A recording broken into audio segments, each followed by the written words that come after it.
Esta es la sesión 2 del curso de mecánica clásica y en esta ocasión vamos a tratar el tema de la conservación del momentum angular, la conservación de la energía e iniciaremos el tema de oscilaciones. Pero antes de tratar la conservación del momentum angular, vamos a ver el movimiento circular. Vamos a suponer que una partícula m se mueve siguiendo una trayectoria circular con un radio ρ constante. Hay la velocidad y la aceleración en el movimiento circular. Entonces, nuestro vector de posición está dado por ρ coseno de teta i más ρ seno de teta j, y esto lo podemos escribir como ρ en la dirección del vector unitario radial. Así, si nosotros ubicamos a la partícula moviéndose en ese círculo, nos queda la siguiente figura.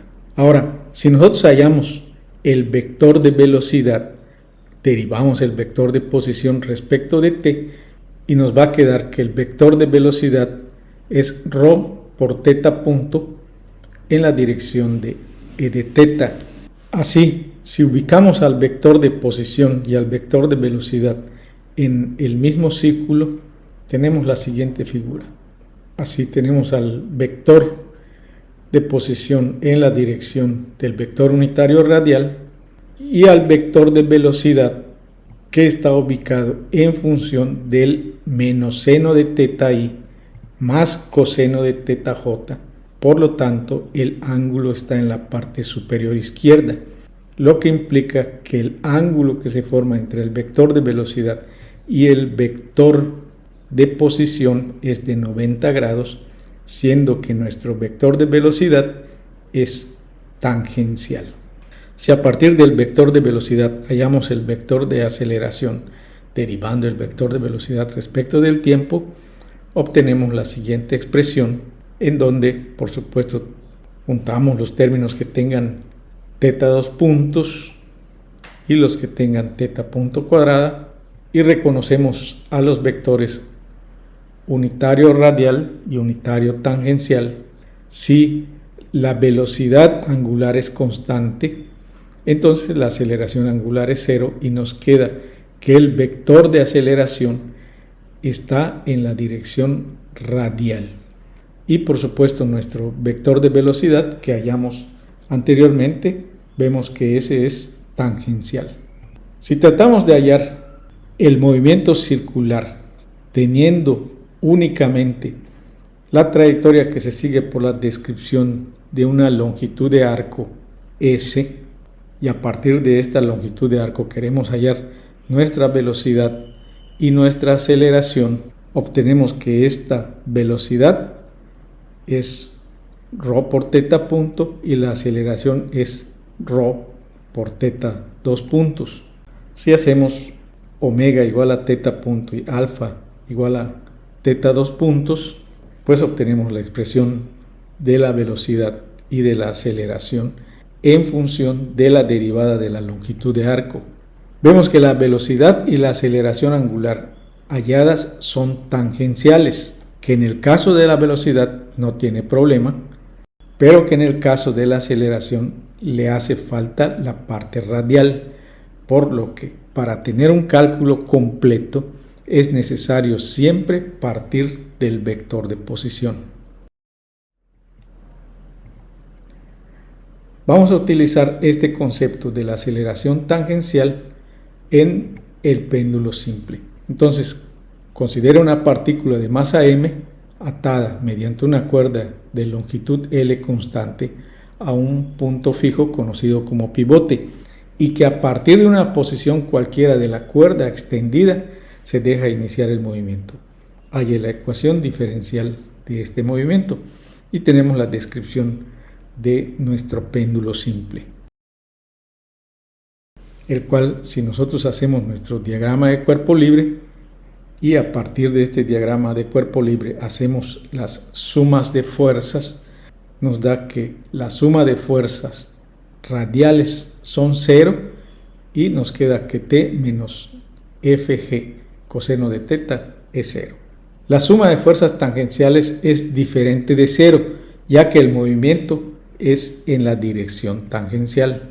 Así, nosotros tenemos que la suma de fuerzas tangenciales es la masa por la aceleración tangencial, en donde las fuerzas que intervienen son menos F seno de teta, y eso es la masa por la aceleración tangencial, donde sustituimos la F sub G por mg, simplificamos y obtenemos que menos G seno de teta es la segunda derivada de S respecto de T cuadrada, en donde S es L por teta, y ya vimos que esta nos lleva a la aceleración tangencial, por lo que nuestro péndulo simple es que nuestra aceleración en teta es menos G sobre L seno de teta.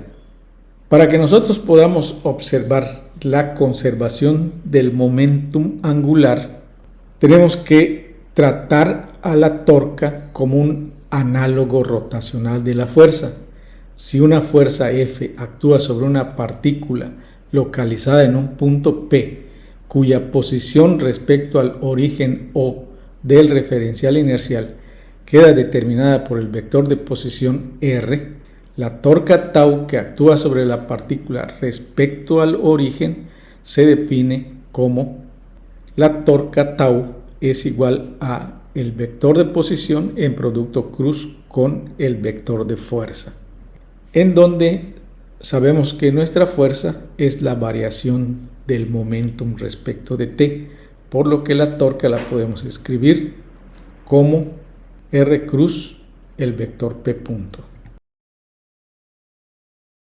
Hagamos la derivada respecto de t del producto cruz del vector de posición con el vector de momentum. Así, nos queda que esto es R punto cruz P más R cruz P punto. Dado que P es la masa por R punto y la masa es un escalar, lo que nos queda es que el producto cruz del vector R punto consigo mismo es 0, y obtenemos que la derivada respecto de t de R cruz P es igual a R cruz P punto, que ya vimos que es la torca. Por tanto, si definimos al vector L como R cruz P, nos queda entonces que la torca es la derivada de L respecto de t. Así, si se tiene que la torca es 0, obtenemos nuestra conservación de momentum angular, el cual es constante.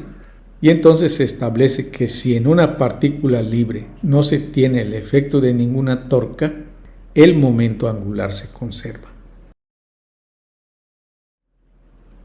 Antes de tratar a la conservación de la energía, vamos a ver qué sucede con la energía potencial.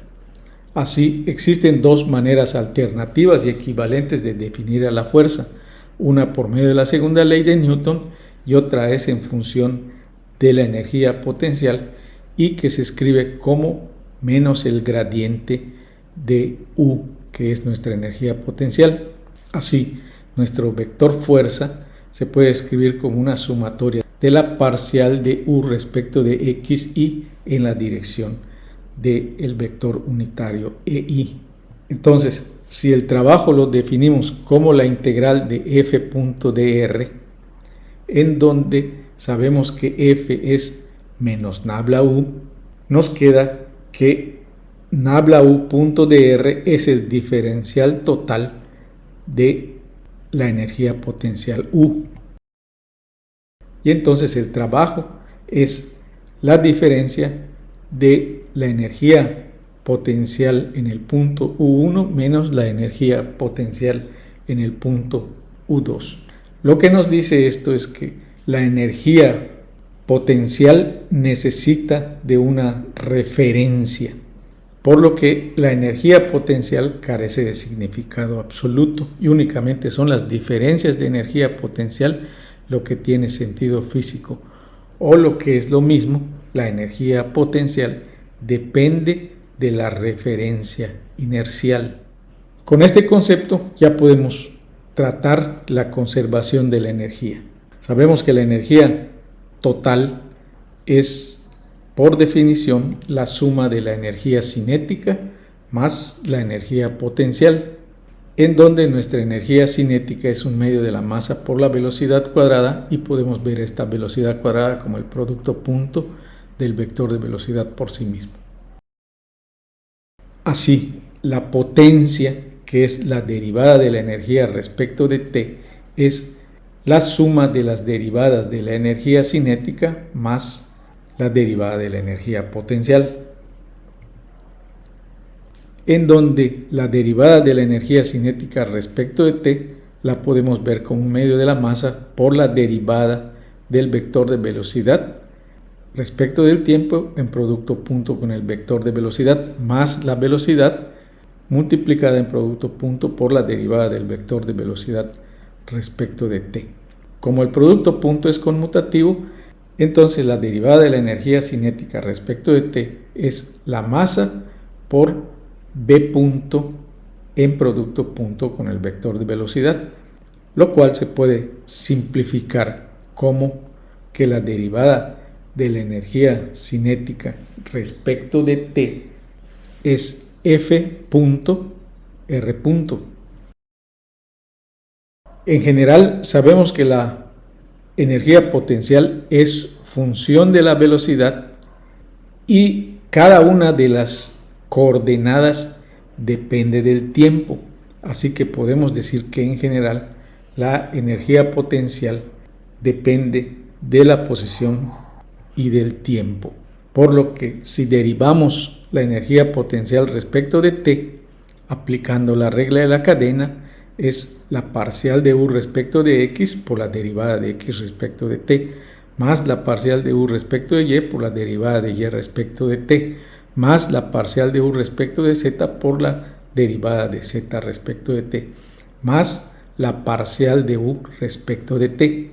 A los primeros tres términos los podemos ver como nabla u en producto punto con r punto, más la parcial de u respecto de t.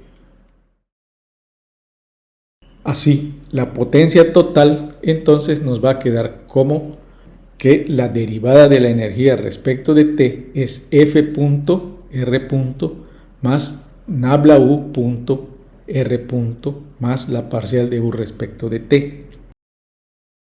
Factorizamos el r punto y nos queda que la fuerza más nabla u en producto punto todo con el vector de velocidad más la parcial de u respecto de t. Pero nuestra fuerza es menos nabla u, por lo que la derivada de la energía respecto de t es igual a la parcial de u respecto de t. Es decir, que si la energía potencial no cambia en el tiempo, se tiene que la parcial de u respecto de t es igual a 0 y podemos hablar de una conservación de la energía. Así, la conservación de la energía nos dice que la energía total E de una partícula en un campo de fuerzas conservativo es constante respecto del tiempo. Las oscilaciones en una partícula que parta de un punto A y después de un tiempo retorne al mismo punto, esto constituye una oscilación. También constituye una oscilación aquel movimiento que puede ser representado por una onda senoidal o cosenoidal, puras o compuestas, como las que se muestran en las figuras de abajo. En general, las oscilaciones son funciones del tiempo, por lo que una propiedad importante en las oscilaciones es la frecuencia, que está representada por la letra griega nu, o número de oscilaciones que se completan en un segundo. Relacionado con esta propiedad está el periodo t del movimiento, que es el tiempo para una oscilación completa o ciclo. Y definimos este periodo como 1 sobre la frecuencia. Cualquier movimiento que se repita a sí mismo a intervalos regulares se llama movimiento periódico o movimiento armónico. Un ejemplo del mismo está dado por el movimiento armónico simple, cuya función dependiente del tiempo está dada por x de t igual a xm por el coseno de omega t menos phi, en donde reconocemos los siguientes términos. X sub m es la amplitud, t es el tiempo, omega es la frecuencia angular y phi es la constante de fase o ángulo de fase. Los efectos sobre la función de desplazamiento de los diferentes parámetros son como sigue. El efecto de xm es el de amplificar o comprimir verticalmente el tamaño de la función. El efecto de phi es el de desplazar horizontalmente la curva completa. El efecto de omega es el de comprimir o expandir horizontalmente a la función. Y en la figura mostramos una función coseno desplazada un ángulo de fase de pi sobre 2, por lo que nos queda como una gráfica de seno.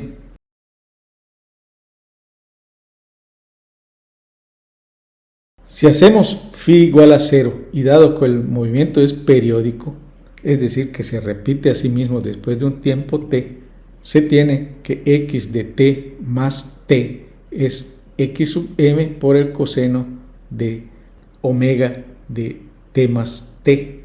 La función coseno se repite a sí misma cada 2 pi radianes, por lo que omega de t más el periodo es omega de t más 2 pi, por lo que omega la podemos despejar como 2 pi por la frecuencia. Velocidad y aceleración en el movimiento armónico simple. Si nosotros ya tenemos nuestra función de desplazamiento respecto del tiempo y derivamos esta función, obtenemos la velocidad de desplazamiento, que es menos omega por x sub m por el seno de omega t menos phi. Derivamos nuevamente esta función y obtenemos nuestra aceleración, que es menos omega cuadrada por x sub m por el coseno de omega t menos phi. Así, si nosotros queremos hallar la energía en el movimiento armónico simple, sabemos que la energía total es la suma de energía cinética más la energía potencial y que la energía cinética es un medio de la masa por v cuadrada. Sustituimos la función de la velocidad y obtenemos la expresión de la energía cinética. Para hallar la energía potencial, sustituimos en la integral de f.dr, en donde nuestra fuerza la tenemos como menos m por omega cuadrada por x sub m por el coseno de omega t menos phi en la dirección de y. Realizamos el producto punto y obtenemos que nuestra energía potencial es m por omega cuadrada por la integral de x de t de x. Nuestra integral es en x, pero nuestra función depende de t, por lo que multiplicamos y dividimos por el diferencial de tiempo y obtenemos que nuestra energía potencial es m por omega cuadrada por x de t por x punto de t dt. Sustituimos las expresiones de la velocidad y de la posición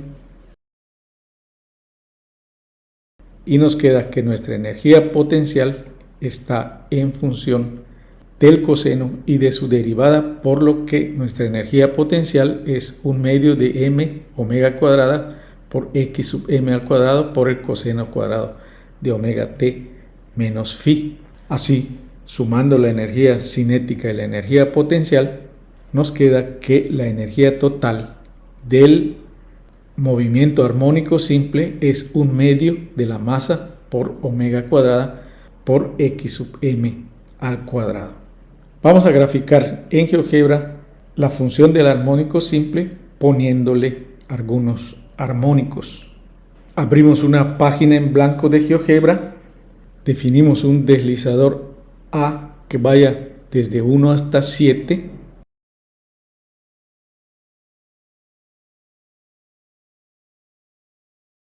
Y vamos a definir algunas funciones periódicas. Y por ejemplo definimos a seno de x, en donde a es por supuesto nuestra amplitud. Definimos otra función que le llamamos g, que es a seno de x más seno de a por x dividido entre a.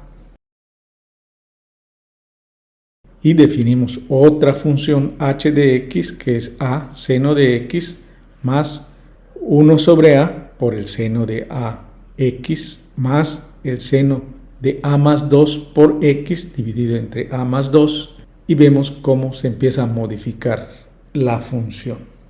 Vamos a definir otro deslizador que le vamos a llamar t, y vamos a hacer que este deslizador vaya desde menos 20 hasta 20, y ponemos un punto sobre la función f. Ponemos otro punto b sobre la función g, y ponemos otro punto c sobre la función h, y vemos cómo al cambiar t, estos puntos se van moviendo sobre las diferentes curvas. A es nuestra amplitud. Si cambiamos a, vemos cómo también las curvas van cambiando.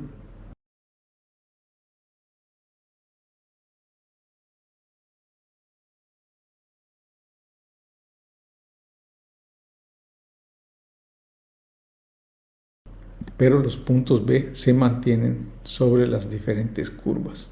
Vamos a borrar a las funciones f, g y h, y vamos a definir ahora un deslizador adicional que le vamos a llamar phi.